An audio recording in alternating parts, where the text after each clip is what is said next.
Olá, estamos começando mais um Entre Fraldas e Negócios. Eu sou Flávia Puccini e hoje eu estou com uma convidada aqui muito querida e que eu acho que vai ser um bate-papo que vai agregar muito para a vida de todo mundo. Ela mostra casas, inspira ambientes e cria tendências de decoração, mas acima de tudo, ela cria vínculos. A minha convidada de hoje é a Gabi Garcia, apresentadora, CEO do Gabi Garcia Studio, embaixadora da Leroy Merlin, criadora de um canal que inspira famílias a olharem para seus lares de formas diferentes. Mas o que me encanta mais na Gabi é outra coisa. É que por trás desses vídeos que existe uma mãe real, uma mulher de verdade. Uma mãe que compartilha belezas e também os desafios da criação do seu pequeno. Uma mulher que constrói, ao mesmo tempo, a sua carreira, o seu lar e a si mesma. Gabi, seja muito bem-vinda! Eu sou mole, eu tenho coração frágil, eu choro qualquer coisinha, já tô... Fiquei vermelha, eu acho. Só disse verdade. Ai, obrigada, Flávia. Um papo muito gostoso, porque você sabe que você é o amor da minha vida, né, Ai, Flávia? De verdade. meu. É de coração mesmo, Flávia. É meu xodó. Todo lugar que eu falo, eu levo a Flávia, que é meu mantra. Flávia salvou minha amamentação. Enfim, a gente vai contar tudo, mas assim, Flávia, você é maravilhosa. É uma honra estar na sua vida e ter vocês na minha. Obrigada, eu fico muito feliz. Flávia já virou minha amiga, eu sempre falo pra ela, esquece, Flávia, não é mais cuidados com o Matheus, você já é minha amiga pessoal, já. Acabou. Já era, acabou. Do trabalho, virou amizade. É isso mesmo, né? Gabi, conta um pouquinho pro pessoal que não te conhece, te conhecer. Conta sobre você. Hoje eu trabalho, né, com a internet, com as mídias sociais. Então eu tenho um canal no YouTube que a gente faz tours por casas e apartamentos. Então tudo que envolve decoração, o objetivo do canal foi mesmo tentar inspirar pessoas. A gente traz muitas casas reais de gente que às vezes não sabia por onde começar a reforma e se inspirou no canal. Então tem muitas dicas de pessoas que aprendeu a colocar um piso em cima do outro para dar uma cara nova na casa dela, que não tinha muitas condições. Então o canal não era essa ideia, não foi esse o objetivo quando eu comecei, mas ele realmente começou a inspirar muitas pessoas. Então, eu tenho um canal no YouTube voltado só pra isso. E aos poucos no meu Instagram eu trouxe um pouco do meu lado mais mãe, né? Da minha maternidade. Então, no meu Instagram eu trago um pouco das decorações e tudo que eu falo, mas eu trago muito mais a cara da Gabi. Então, eu falo que no YouTube é a Gabi apresentadora, mas no Instagram é a Gabi vida real. É todos os percalços que você contou, um pouco da minha maternidade, um pouco de girar os pratinhos entre trabalhar e ter o Mateu, a chegada do Mateu. Então hoje eu tento trazer um pouco desses dois mundos, tanto o meu mundo pessoa jurídica, né, que é os tours, que é da onde vem a minha renda mesmo, é onde eu trabalho, onde tudo acontece, e um pouquinho da minha vida também, que é as minhas experiências como mãe, e trabalhar, a gente sabe que, né, não é uma coisa mais fácil do mundo. Não é fácil, é muito desafiadora, na verdade. E a gente vai conversar bastante disso também. Boa. Como que você... Conta a sua trajetória profissional.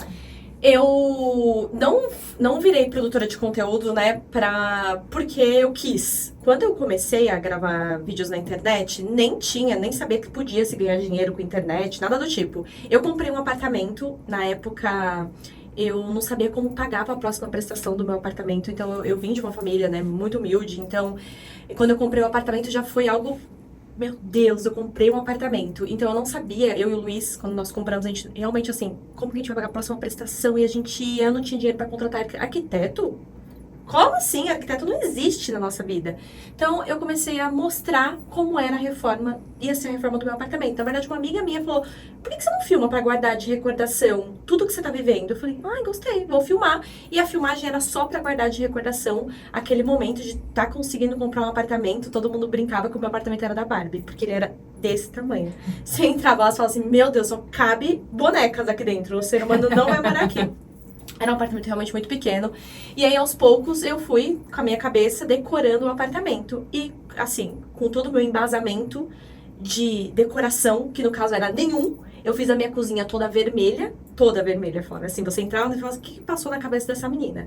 Era pastilha vermelha, era eletrodoméstico vermelho, era puff vermelho, era tapete vermelho. tudo vermelho. Era uma loucura a minha casa. Sim. E aí, se alguém ia na minha... Aí você pensa assim, não tem nenhum amigo pra avisar? Claro que tinha. E quando as pessoas não gostavam da minha casa, sabe o que eu falava? Que inveja, minha casa tá maravilhosa. Gente! Eu juro pra vocês, se vocês tiverem a oportunidade, vai assistir, que tem o tour na minha casa, que vocês vão ver que eu não estou exagerando. Enfim, era tudo vermelho. E eu comprava tudo na minha casa na Leroy Merlin. Então eu comecei a dividir todas as minhas experiências, eu indo na Leroy, eu comprando as coisas. E eu fazia achadinhos na Leroy. Aos poucos, as pessoas chegavam na Leroy e falavam assim, eu vi a cozinha da Gabi. Eu vim aqui porque a Gabi tava mostrando a cozinha. Aí, tipo, gente, quem é a Gabi? Quem é a Gabi? E aí a diretora da Leroy Merlin, Dona Anália Franco, na época, que ficou muito curiosa para saber quem era a Gabi. Porque a Leroy tinha acabado de abrir ali na Anália Franco. E muita gente acabou indo lá pra conhecer essas cozinhas que eu havia feito o tour. E aí ela falou assim, Gabi, a gente gostou muito do seu conteúdo, eu quero te dar um cooktop. Gente, eu fiquei, um cooktop? Meu Deus! Venci na vida! Gente, era um cooktop. E aí, qual cooktop que você quer? Eu pensei, eu quero cooktop de 5 bocas, que eu não tinha condições de comprar um cooktop de 5 bocas. É isso que eu quero. Enfim, o furo da minha pedra era de 4. Nunca pude colocar um cooktop, porque não dava. A minha casa era de boneca, eu esqueci desse pequeno detalhe. Aí eu dei pra uma seguidora, pelo menos fiz uma boa ação, né? Era o que tinha. Por que você não vendeu? Gente, a minha cabeça é muito, ganhei, repassei, né? Repassei pro próximo, e aí uma seguidora ganhou e ficou com o cooktop. Eu nunca tive um cooktop. Enfim, passados os tempos, eu continuei fazendo achadinhos. E aí, um desses achadinhos, eu zerei o estoque de nichos de dentro da Leroy Merlin. E aí, já foi pro site, né? Eu já fiz uma bagunça no site. Aí, essa informação chegou dentro da Leroy Merlin, que é a central lá deles. E aí, o diretor, tipo, gente, menina, zerou um estoque de nichos aqui. Aí, começaram a prestar um pouco de atenção em mim. Aí, eles me chamaram pra fazer uma publicidade. A gente vai fazer uma ação que é pagando a compra das pessoas dentro da loja. Aí, uma agência entrou em contato, a Leroy pediu pra gente cotar com você. E eu, gente, como que cobra? Eu não fazia a menor ideia de como cobrar pra fazer um pagando a compra. Eu falei, gente, eu vou de graça. Vocês podem pagar? Gente, eu não fazia a menor ideia de quanto cobrar. Eu cobrei um valor assim que hoje eles devem ter olhado e falar assim, meu Deus, ela não faz a menor ideia do que ela tá cobrando. Aí, obviamente, eles aprovaram, né? E na época fiz eu e uma blogueira muito famosa, a Carol Pinheiro, não sei se você conhece. E eu fiquei, nossa, Carol Pinheiro. A Carol tinha milhões de seguidores, eu era tipo nada. Aí fui, gravei, foi muito legal essa experiência, a gente pagou realmente a compra das pessoas. E aí passou um mês, eles me chamaram para uma reunião presencial dentro da Leroy. Aí quando eu cheguei lá, eles me chamaram para ser a primeira embaixadora da Leroy Merlin do mundo. E eu, com toda a minha maturidade e meu lado business, chorei. Por quê? Comecei a chorar. Falei, como assim? Aí era um contrato, aí fizeram um contrato anual, que realmente mudou a minha vida. Dali em diante, minha vida se transformou, abriram muitas portas. Eu, na época, antes disso, eu trabalhava como coordenadora de casting em uma agência. E eu tava realmente, assim, muito estressada, abri mão de tudo e fui ser hostess na porta de um restaurante. Então, quando tudo isso aconteceu, eu tava de hostess na porta de um restaurante porque eu não queria estresse na minha vida.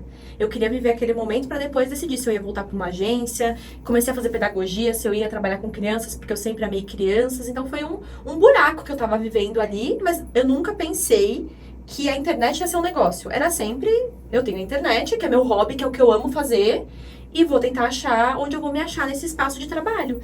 Então, quando eu virei embaixadora da Leroy, eu falei, meu Deus, o meu hobby agora é o meu trabalho. E aí, oficialmente, abriram-se muitas portas, aí comecei a trabalhar com isso, abriram, né, muitas marcas começaram a chegar, e aí oficialmente virou meu trabalho, né, consegui pagar minhas continhas, né, não precisava mais contar o dinheiro do próximo mês. Então aí a vida começou a dar uma acalmada, e realmente eu sempre falo que eles literalmente mudaram a minha vida. Eu virei embaixadora da Leroy em 2019, a gente tá em 2025, não sou de humanas, não sou de exatas, 20, 21, 22, 23, 24, 6 anos. 6 anos já como embaixadora deles, graças a Deus. Que legal. Que venha 2026 aí. E você faz um trabalho maravilhoso, né, Gabi? Eu amo, assim, o que eu trabalho, eu gosto muito. Eu tento sempre trazer, e eles também me deixam isso, mostrar muita verdade. Nenhum conteúdo, acho que eu nunca falei isso em nenhum podcast, mas nenhum conteúdo passa por aprovação da Leroy. Nenhum conteúdo. Eu posso fazer o que eu quiser, falar o que eu quiser, do jeito que eu quiser. Eu sou muito livre com eles. Muito livres. Então, isso é muito bom. Assim, a forma com que eu trabalho com a Leroy é muito boa. Eu indico influenciadores pra eles, então às vezes eles estão com uma campanha. Ai, Gabi, como eu visito muita casa, eu tô sempre atenta a quem tá construindo, quem tá reformando. Eu tô muito ligada em tudo que tá acontecendo. Então, eu sempre sei dizer pra eles, essa pessoa tá reformando, talvez é legal você fazer uma publicidade com elas. Então, sempre que eles pedem, eu também indico vários influenciadores, porque eu não acho que existe uma competição. Eu acho que a gente pode, todo mundo se ajudar, Sim, sabe? No fundo claro. é isso, é uma pessoa ajudando a outra, então eu tenho um canal muito aberto com eles, assim, é muito legal. Eu não trato com agência, eu trato direto com a Leroy Merlin, então isso é muito bacana, assim. Já trocaram diretores, presidentes, e eu sigo lá, e isso é muito legal. O que eu construí lá dentro foi algo bem bacana. Mas eu acho, Gabi, que uma coisa que me encanta em assistir seus vídeos é que, assim, a gente vê que tem uma pessoa de verdade. Sim, eu tento muito trazer isso, essa E coisa você de é quem eu muito de sou, verdade. entendeu? Tipo, a minha realidade, o que eu tô passando, o que eu tô sentindo, o que eu fiz, o que eu não tenho condições de comprar agora e vou ter que esperar. E eles me deixam muito à vontade com isso. Isso é muito legal. Acho que isso que faz também a nossa dinâmica funcionar tão bem há tantos anos. Eu acho que esse talvez, se eu pudesse dizer um segredo do sucesso, eu acho que é meio que isso. Quando você deixa a pessoa à vontade, ela vai fazendo por amor aquilo. Eu falo que eu tenho um carinho muito grande pra Leroy. A gente esquece contratos. Se eles precisarem de uma publicidade a mais do que tá lá, eu faço com o maior prazer, porque é fora contrato, a gente criou um vínculo, e isso é muito legal, sabe? Quando a gente cria vínculos, acho que tudo que a gente consegue ter relacionamento é muito melhor. E a maioria das pessoas que eu tento trazer pra perto de mim, de marcas, de tudo, eu crio muita relação. Tá aqui o que a gente criou, né? Falar, eu Sim. sou muito dessa pessoa. Eu acho que, muito mais do que qualquer tipo de negócio, eu acho que a relação, ela faz muita diferença em tudo na vida, em tudo. Eu acho que isso é o que move o mundo. Eu acredito muito nas relações que a gente pode criar com as pessoas. Ainda mais hoje em dia que as relações estão cada vez mais frágeis, né? Sim, eu sou muito aberta, assim, se as pessoas querem me ajuda, pedem contato da Leroy, querem contato de alguém, eu sou, nossa, eu faço, eu não tenho tempo ruim não, de verdade, porque eu acho que a gente tá aqui pra se ajudar, senão perde a graça, eu acho que perde o encanto de tudo, eu tenho muito isso na minha cabeça, assim, no meu propósito. E Gabi, como que foi depois, no meio disso tudo, a vinda do Matteo? Em que momento que foi? A vinda do Matteo, ele veio depois de uma perda, né? Eu perdi um bebê antes do Matteo. Eu tive uma gravidez que eu sempre sonhei, meu sonho na minha vida sempre foi ser mãe. E eu fui esperando esse momento certo chegar, que não existe, mas eu fui tentando minimamente esperar esse momento. E aí eu engravidei. E eu perdi. Só que eu sou uma pessoa muito otimista. Eu sempre acho que tudo vai dar certo. Isso é um traço meu. E assim que eu fui fazer que eu descobri que eu tava grávida, eu fui fazer o primeiro ultrassom. Eu senti muita dor, tava com muita dor. Assim que eu tinha voltado pra minha mãe, voltei, muita dor, fui pro hospital. Ela falou, olha, parece que é uma gravidez ectópica, que é uma gravidez quando nasce fora, né? E aí eu falei, não, isso aqui tô muito pequenininho pra dizer alguma coisa. Eu falava pro Luiz, não é possível, tá errado. Ah, mas vamos esperar um pouco, que pode subir. Aí, passou mais 2 semanas, fiz, subiu. Era uma gravidez tópica. Tudo certo, só que não tinha batimento. Gente, tá tudo muito cedo, vamos esperar que vai ter batimento cardíaco. Beleza. Esperou mais um pouco, mais 2 semanas, fiz. Isso eu tô contando de um jeito bonito, gente. Óbvio que teve, gente, será que vai ter batimento? Será que não vai ter? Eu sempre muito otimista, mas aquela ansiedade de claro. Como será que vai ser? Aí fiz batimento cardíaco. Falei, acabou, gente. Aí, eu sempre soube que ia dar certo. E eu sempre, nessa gestação, eu tinha certeza que era uma menina. Não sei porquê. E meu sonho sempre foi ser mãe de menino, vale deixar isso adentro. Então não era porque era, ai, meu sonho, não.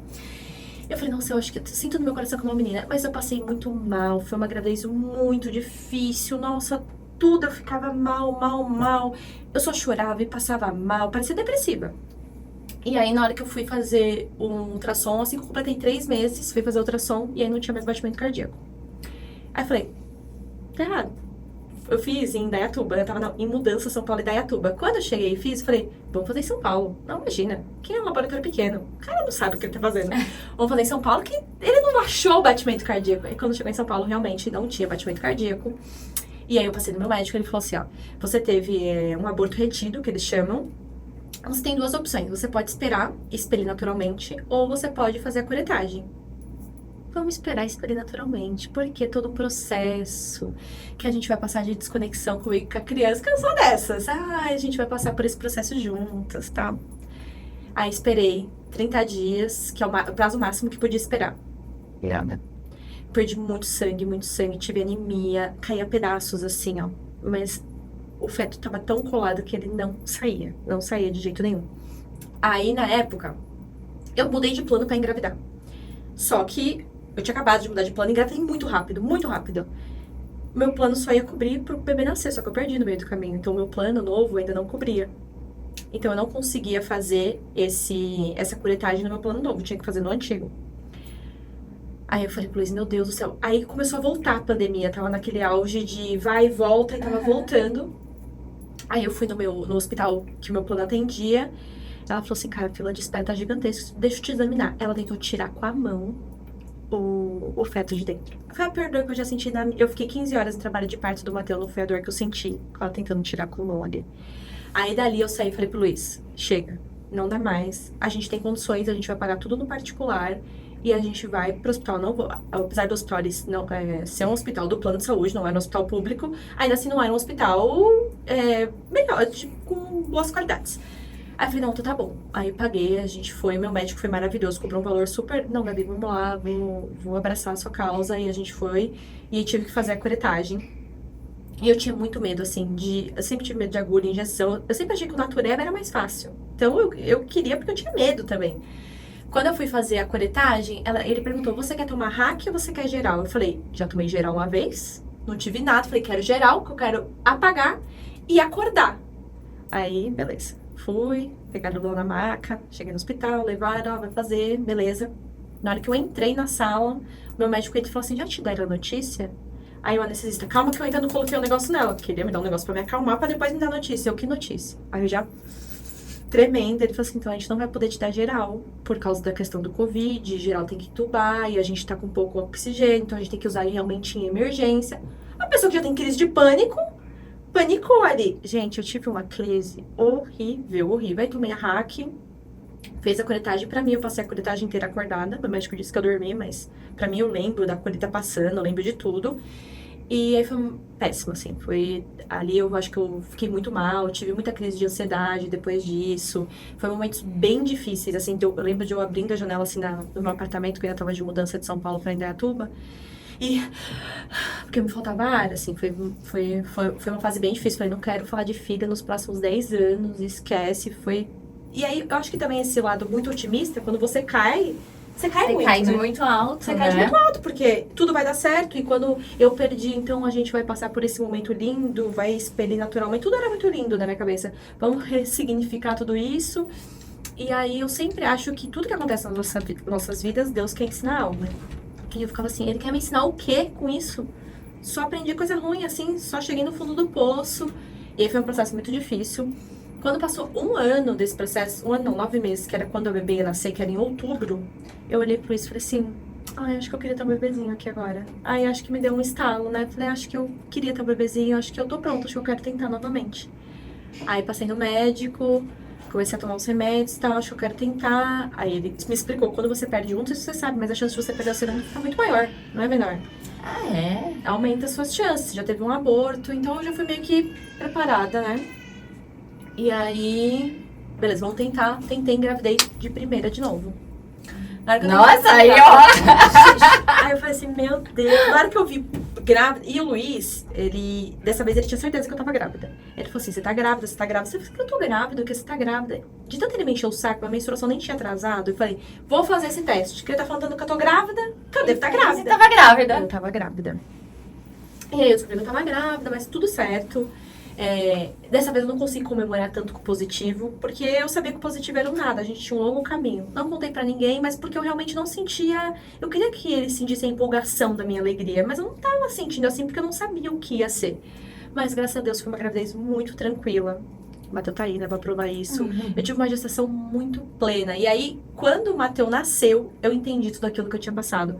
Porque eu acho que eu levei a gravidez e levo a maternidade com tanta tranquilidade...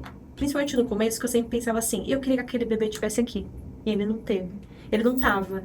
Então, o Matheus, ele ressignificou. Então, às vezes ele chorava na madrugada e acordava. Eu pensava assim, eu queria que aquele lá tivesse acordado na madrugada. Ele não acordou.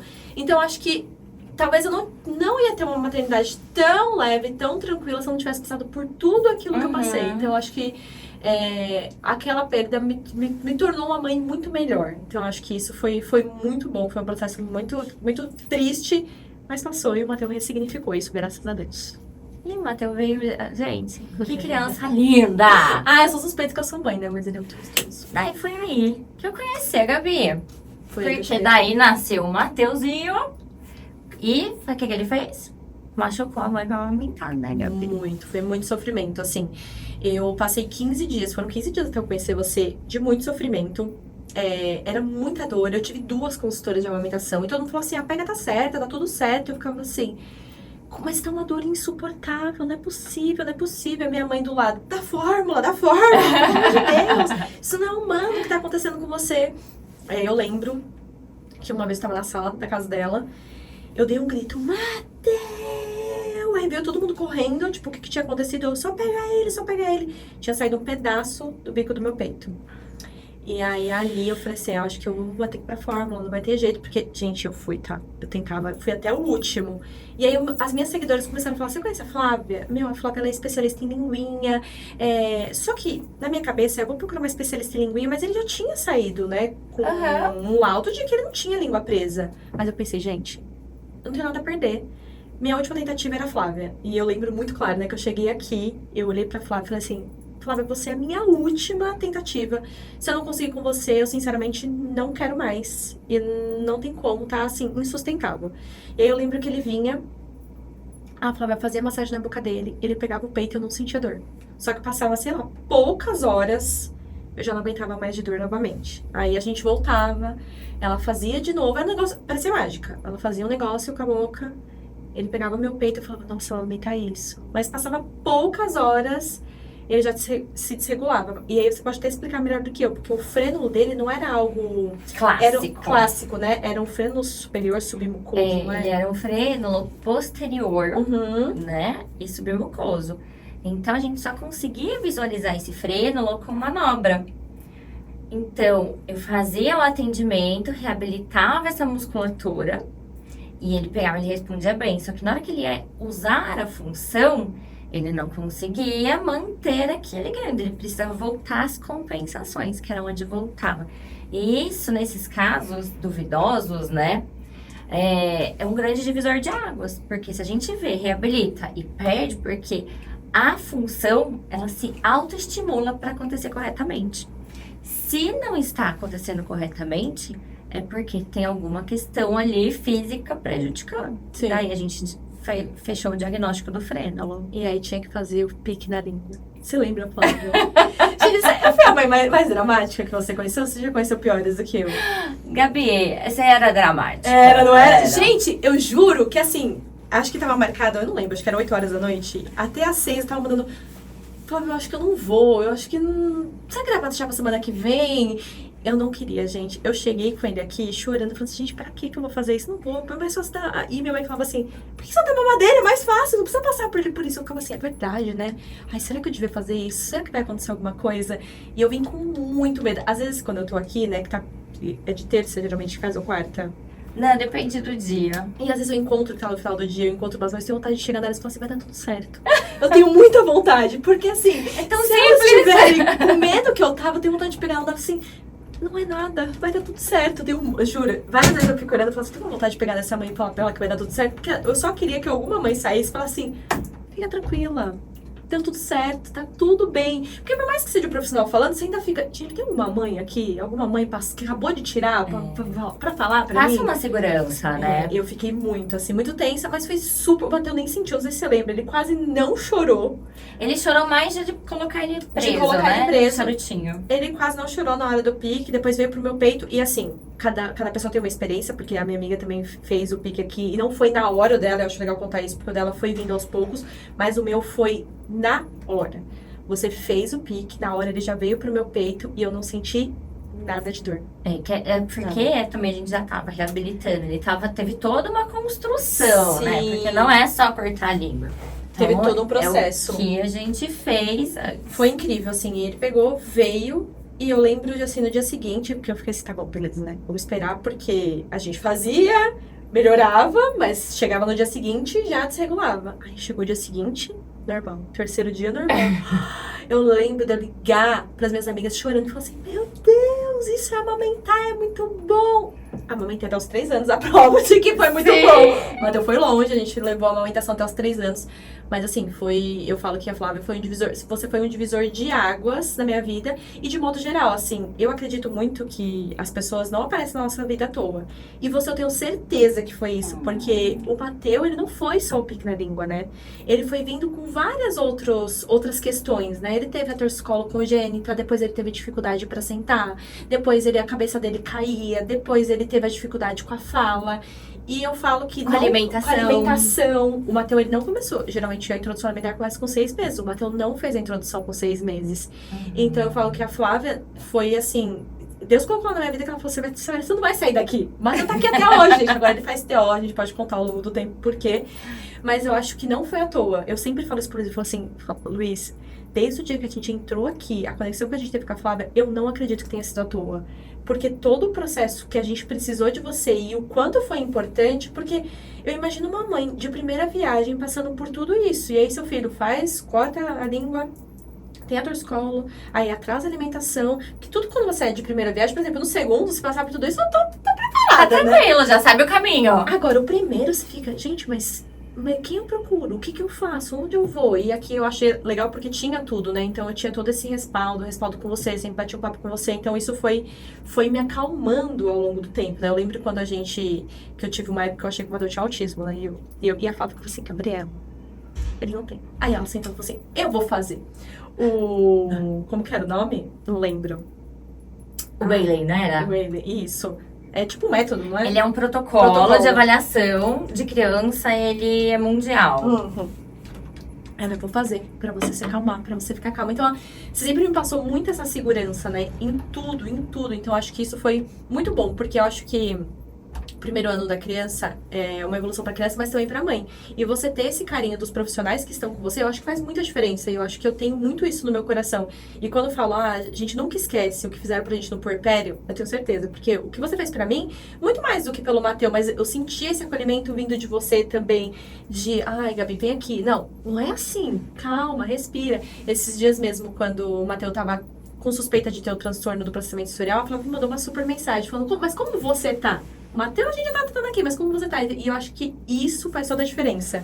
Esse atendimento humanizado, pra mim, pessoalmente, foi o que fez toda a diferença no processo, porque eu tenho essa coisa da conexão com as pessoas, né? Então, eu acho que isso muda todo o processo no caminho e fez toda a diferença pra mim.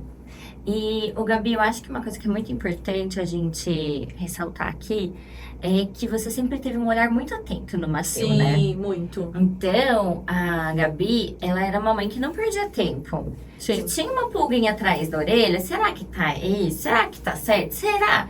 O será fez a Gabi ir atrás e sempre procurar tudo, sempre com a intervenção precoce. Sim. Então, o Matheus, ele nunca teve um atraso significativo em nada. Por quê? Porque você tava ali. Sim. Sempre olhando. E isso é uma coisa que eu faço com o João Pedro. Então, o João Pedro também teve língua presa, torcicolo. E daí, eu bloqueio de quadril. Então, assim, ele não teve dificuldade pra sentar, pra engatinhar. Mas, quando eu bloqueei o quadrilzinho dele, a perninha engatinha pra cima. Uhum. Então, a gente ver isso precocemente, fazer intervenção, a gente promove um desenvolvimento adequado, né? Eu concordo. Eu até sempre comento isso. Esses dias eu encontrei uma mãe amiga minha e ela falou assim: Gabi, eu tô pensando em levar minha filha na fono, mas não sei, porque ela nem tem tanto atraso assim. E a minha concepção é que eu acho que quem tivesse condições deveria levar numa fono. A dicção do Matheus é muito boa. Todo Perfeita. mundo que vê o Matheus fala da dicção. E eu acho que isso é muito daqui. Eu acho que ele não teria essa dicção sem ter essa técnica. Eu tenho uma dicção péssima, falo rápido. E eu acho que tudo isso, talvez, se eu tivesse tido profissionais lá atrás, me ajudaria muito. Então, eu acho que nunca é demais. Uhum. Hoje, na minha concepção de Gabriela, é que você talvez não precise ter algo para vir atrás. Isso pode ser muito mais de aprimoramento, da capacidade de comunicação. Eu tenho um olhar muito diferente hoje em dia para isso. Não só para você ver no déficit, mas coisas que pode melhorar. É igual essa filha da minha amiga, ela não tem atraso. Eu falei: você tem condições? Se você tiver, leva. Leva porque, assim, perder, você não vai perder nada, só tem ganhos. Só tem ganhos na qualidade. Não que eu quero que meu filho fale perfeitamente, não é sobre isso. Mas ter uma dicção boa é legal, né? É bom pra criança, é bom pra ela poder se comunicar. Uma criança que se comunica bem, ela chora menos. porque ela tá sabendo o que ela quer falar pra você. A criança, enquanto ela não tá falando, ela vai ser mais irritada, porque ela tá tentando comunicar com você e você não tá entendendo. E quando ela tá falando, ela vai se irritar menos, porque você consegue atender as demandas dela e vai ficar muito mais fácil pra você como mãe e pra ele como criança. Então eu tenho muito isso hoje na minha cabeça, da importância disso, não só na hora que tá com alguma coisa. No caso do Mateus, todo mundo fala desse meu olhar, e realmente eu tenho um olhar atento. Minha mãe acha que é até demais, ela fica tá caçando problema, coisas de mãe. Mas eu acho que é isso, não é só caçar problema, mas é você ter essa percepção de que os tempos hoje são outros, de que as informações hoje são totalmente diferentes do que ela era lá atrás. E que bom, a gente pode usar isso a nosso favor. E eu tento usar muito isso a meu favor, jogando no meu time. Eu sei que às vezes o excesso deixa a gente meio maluca, você tem que saber ponderar, mas eu acho que se você souber usar com cuidado, ela pode ser muito boa. Ela pode jogar muito no seu time, mas você tem que ir com cuidado, né? Tem que ir com cuidado. E Gabi, assim, cada fase a gente foi vendo uma coisinha que, claro, foi resolvida de forma muito rápida, foi tudo muito bom. Mas como que você, assim, eu acho que o seu olhar é muito acolhedor, é muito empático em entender, em respeitar, em fazer essa parte do desenvolvimento ser muito leve. Sim. Eu sempre tive na minha cabeça, assim, que um diagnóstico nunca era um problema pro Mateus. Eu sempre te falei isso, né? Eu nunca tive medo, gente. Nem quando lá atrás eu achava que era autismo, eu nunca tive medo de um diagnóstico pro Mateus. Nunca. Porque eu acho que o diagnóstico é só um rótulo, muito mais pra sociedade do que pra gente. Eu tenho muito isso na minha cabeça. A gente tem que respeitar as crianças como elas são, mas fica muito mais fácil pra sociedade quando tem um rótulo. Vou citar um exemplo aqui. Ai, Gabriela, o Mateus tá com um transtorno de processamento sensorial, ele tem dificuldades com algumas roupas, texturas, equilíbrio. Então, quando ele não queria pôr uma roupa e eu respeitava, mas a Gabriela é muito mole, mas também você vai amolecendo.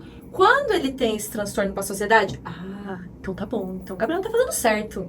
Então, às vezes eu acho que esse diagnóstico, pelo menos no meu caso, né, que respeito muito o Mateus, foi muito mais para as pessoas. Então, agora vocês me deixam em paz?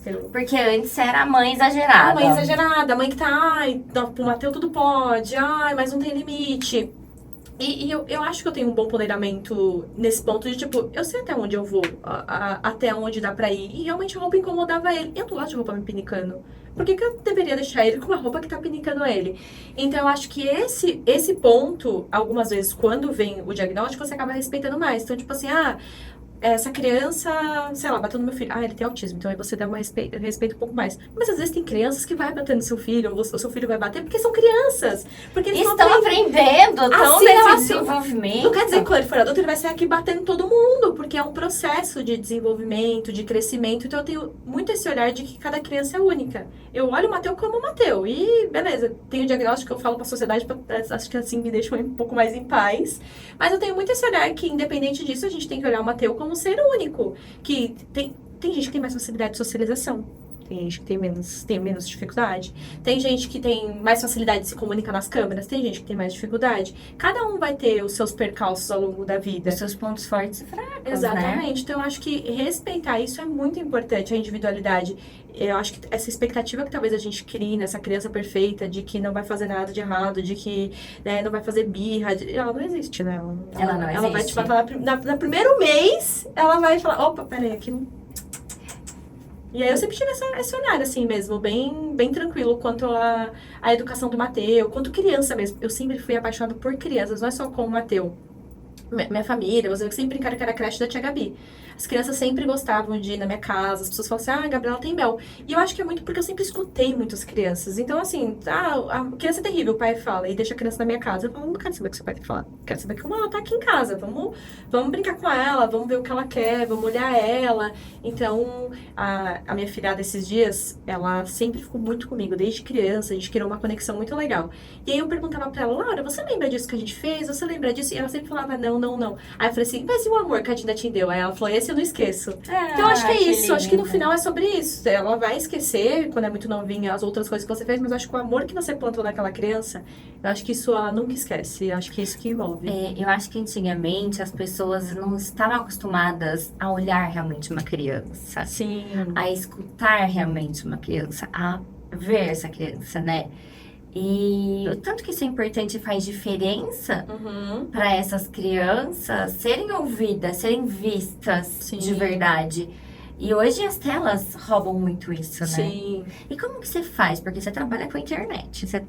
Como que você faz pra Olha, ponderar o isso com o Mateu, ele Mateu? ficou 2 anos e meio, acho que sem nada de telas. Nem televisão, nada. A gente não assiste televisão, eu e o Luiz, né? Então, eu já falo que pra gente já foi fácil por isso. Então, tudo vai da dinâmica da família, né, Gabriela? Como que foi? É tão difícil. E aí vai da minha bolha, né? Então, ele vê no celular, falando trabalho da mamãe. Então, na cabeça dele, o meu celular é o meu trabalho. E como ele nunca viu um desenho no celular ou nada, então ele não sabe o que pode ter de interessante naquele mundo. Quando ele descobrir, vai mudar a chavinha. Igual hoje ele assiste televisão, já mudou a chavinha, ele sabe que a televisão é interessante pra ele. Então, acho que é meio que isso. Então, como ele nunca viu nada no celular, ele nunca entendeu o que era aquele celular. Pra ele, o celular era o trabalho da mamãe. E até hoje, ele não tem conexão ainda do celular, graças a Deus. Mas eu sei que vai vir e vai vir esse momento. E aí a gente tem que ponderar, tem que explicar o tanto que ele pode assistir, o tanto que ele não pode. Eu tento muito ir na base do diálogo com o Mateu, né? Eu tenho muito da educação respeitosa, que às vezes as pessoas confundem muito com a permissiva. E não é isso, não tem nada a ver com isso. Às vezes eu falo mais firme com o Mateu e às vezes alguém costuma dizer, essa é a educação respeitosa? Aí eu falo, E por isso, porque às vezes a pessoa vê a gente falando mais firme, tipo, você não vai sair. Hoje não é dia. Acha que isso não é educação respeitosa. Porque colocar limites também é respeito. A criança se estrutura com limites, Exatamente, gente. Qualquer pessoa. Imagina eu chegar aqui no espaço da Flávia, não é o horário do Mateu, e eu entrar no espaço dela. Existe um limite que eu preciso respeitar. Então, é isso. Você precisa pôr um limite na criança que ele precisa entender. Cada família tem os seus limites. Cada família tem o seu acordo ali dentro. E o nosso é bem estabelecido e dali ele não passa. Eu sempre falo, às vezes eu brinco com a que atende o Mateu agora, que ele tem o transtorno de processamento sensorial, que é a TO, eu falo, fala pra mim, isso aqui eu tenho que obrigar ou não? Porque se você falar pra mim que isso aqui ele tem que fazer, a gente vai fazer. Óbvio que de um jeito respeitoso tudo, mas se você falar pra mim que a gente tem que fazer, a gente tem que fazer, porque são regras. Algumas regras precisam ser respeitadas no mundo, na vida. Ninguém consegue viver em nenhum lugar se não respeitar as regras. É proibido fumar em um lugar. Você fuma? É proibido, você não pode. São regras. Óbvio que proporcionalmente com uma criança de 3 anos, né, gente? Não adianta achar que ele vai ser um robô e que ele fala, claro, mamãe, vou fazer o que a senhorita quer. Não existe Mas isso. uma coisa é ele querer insistir, e outra coisa é você abrir mão e ceder ou não. E falar, filho, eu entendo, sei da sua dor, que você queria muito, mas isso não pode. Exatamente isso. É igual quando eu sempre odiou cadeirinha de carro, né? E ele queria muito sair. Era um negócio inegociável. Não tem como tirar ele da cadeirinha. Eu pego pista, né? A maioria daqui pra chegar em qualquer lugar era pista. Ele ia gritando e eu falava, mas também é inegociável tirar você daqui. Não tem como tirar. Então tem algumas coisas que são inegociáveis. Tem o que fazer. Vai gritar, vai chorar e continuo respeitando. Eu respeito o que você tá sentindo, mas eu não posso te tirar daí. É isso. É sobre isso, né? E Gabi, me fala uma coisa, você com o Luiz, vocês trabalham muito juntos, muito próximos, são muito parceiros, são muito unidos nessa criação do Mateu. E sempre foi fácil, assim? Não foi, principalmente no primeiro ano do Mateu, né? A gente sempre foi muito unido, a gente trabalhou junto, é tudo junto. Então, com a chegada do Mateu, acho que deu esse choque de realidade. Na minha cabeça, eu sempre tive muito claro, assim, o que era a chegada de uma criança no primeiro ano. Eu sempre convivi com muitas mães, eu sempre gostei de criança, cuidei de criança. Então, eu sabia que o primeiro ano era bem complexo. Eu mesmo não fazia ideia. Ele fala que eu sou a única pessoa na face da Terra que tinha noção da realidade do que era ter um filho. Ele fala, o resto da humanidade ninguém tem. E aí eu falava pra ele, eu falava assim, Luiz, os 2 primeiros anos é isso. A gente vai se desconectar porque a gente tá se reconhecendo como mãe, como pai, o Matheus se reconhecendo como filho. Primeiro a gente tem que reconhecer como família, daqui a pouco a gente volta como casal. Eu falo que a base tem que ser muito boa pra você conseguir manter ali, que vai ter um tempo afastado pra depois se unir de novo. E aí foi um processo difícil, ele na cabeça dele, ele não entendia muito isso, ele não entendia todos esses percalços que a gente tava passando, que é o primeiro ano de um bebê. Eu não preciso nem explicar, gente, o primeiro ano de um bebê é um percalço, cara, é tudo novo, é tudo difícil, você não sabe o que você tá fazendo. No caso do Mateu ainda, que era fono, era físio, era 1000 coisas ao mesmo tempo. Então a gente pensou em divórcio mesmo, mas pensamos mesmo, então o que a gente vai fazer? Quem vai sair de casa? Quem vai ficar em casa? Eu vou dormir, vai dormir, é bem isso, primeiro que isso. E aí, aos poucos, a gente foi, assim, depois dos 2 anos, eu sinto que melhorou muito, né? A gente conseguiu voltar, ele falou, nossa, eu achei que a gente nunca ia voltar. São 2 anos mesmo, é real. Foi, pra mim, pelo menos a nossa relação foi. Porque todo mundo fala que os 2 primeiros anos é um caos, né? E depois que o Matheus tava próximo dos 2 anos, eu lembro muito de falar isso. Cara, parece que virou uma chavinha, eu falava pra ele, né? Nossa, a relação ficou tudo mais leve, as coisas funcionam, a gente já sabe qual é a dinâmica. Então, não sei, realmente parece que virou. Eu lembro eu até fiz um post na época que era muito próximo dos 2 anos do Matheus, como o nosso relacionamento tava muito gostoso, muito bom. E foi ali, e todo mundo fala muito desse marco, né? Pra gente foi isso. E eu acho que várias coisas entram também, né? Então, no começo é só a mãe. Então, a mãe que tá com mudança hormonal, a mãe que mudou o corpo, a mãe que tem que se demanda muito mais porque ela amamenta, porque é o bebê que é a mãe. É isso. E o pai, ele demora muito pra entender o papel dele naquela dinâmica ali, porque até então ele tá só assistindo, ele não é necessário, Uhum. né? Então, eu acho uma queixa do Alex é muito essa, de pegar e falar assim, nossa, eu não tenho utilidade, pra que eu sirvo, sabe? O que eu vou fazer? O que eu posso fazer? Uhum. Então, tem um filho que é o que queria, mas ao mesmo tempo, ele ficou totalmente para escanteio. É isso mesmo. E a criança vai crescendo também, vai demandando cada vez mais do pai. O pai cada vez mais tem essa conexão. Então, isso vai facilitando. Isso e vai os hormônios da mulher vão vai baixando. Não, eu acho que é uma junção de coisas que eu acho que vai ajudando as coisas entrarem no eixo mesmo, né? De entender o que cada um pode fazer. Porque realmente eu acho que ele fica meio perdido nesse papel, tá? O que eu posso fazer, o que eu não posso fazer. E eu entrava num lugar porque o Matheus me queria o tempo todo. Acho que a maioria das mães passa por isso. Eu ficava assim, o que você tá fazendo, então? Faz alguma coisa. E, tipo, só que no fundo, ele chegava, pegava o Matheus gritava. Então não tinha muito o que ele fazer. Mas eu queria que ele fizesse algo que nem tava na capacidade dele, porque o Matheus não aceitava. Às vezes era de madrugada, eu falava assim, pelo amor de Deus, pega o Matheus. E ele vira a figura paterna, piorava 300%. Então, assim, eu acho que você fica passando por essa dinâmica até entender, né? Que aí você quer que ele ajude, mas ajuda como? Mas você tem que achar outros métodos de ajudar, porque aquele lá de pegar a criança não tá rolando, entendeu? Porque a criança, realmente, pelo menos no caso do Matheus, era muito isso. Era eu. Eu não sei se o João Pedro também é assim, mas o Matheus era tudo a mamãe. E teve essa desconexão de vocês. Teve, muito grande. E aí a gente, aos poucos, foi se ajeitando. E agora que ajeitou bem, a gente quer ter o segundo, né? Pra bagunçar tudo de novo! Dar emoção e dar graça, gente, da vida, entendeu? Aí tá tudo, a gente achou assim, agora acertou, né? Agora tá bonito, tá perfeito. Que tal a gente ter o segundo filho? Mas é o que a gente tava falando, né, Gabi? O segundo filho é diferente. Eu acho. Eu não sei se é muita expectativa que eu tô criando, mas eu acho que o segundo filho deve ser muito mais leve. Muito mais, você já sabe qual é o caminho, já sabe, eu acho que deve ser outra vibe.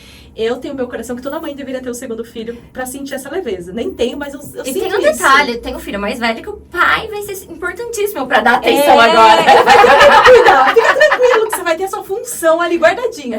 Concordo, Flá. Não, eu acho também que a segunda gestação deve ser muito mais leve. Eu assim, espero. A pessoa a gente tá na maior expectativa, aí o segundo a gente fica... Foi péssimo, foi muito pior. Mas eu tenho uma coisa, assim, porque tudo com o Matheus foi muito leve, né? Assim, na minha concepção, eu consegui lidar bem com o puerpério. A gente brinca lá em casa que o puerpério do Luiz foi mais difícil que o meu. Então, eu tenho muito isso. Eu tenho até um pouco de medo, porque foi tão leve que o Matheus ficou...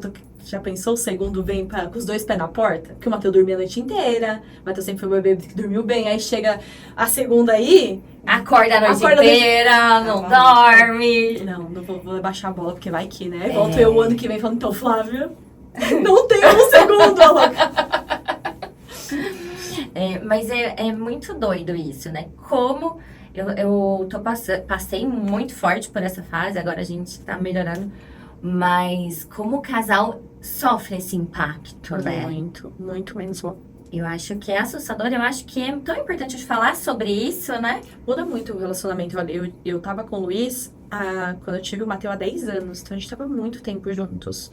E mesmo assim, mesmo tendo tanto tempo, como realmente desestabilizou aquele relacionamento. Eu lembro como se fosse hoje, o lugar que a gente tava conversando sobre o divórcio, lá no escritório, sentado, falando, Matheus dormia. Eu falei, realmente, acho que não tem como, a gente precisa, vamos dar um tempo, então, vamos procurar um Airbnb, a gente procurando, ficar um tempo, porque não tava rolando. Então, assim, é real, eu acho que vem essa necessidade de você ter um tempo até alguém levantar a bandeira branca e falar, não, vamos lá, vamos tentar achar um caminho, um meio termo.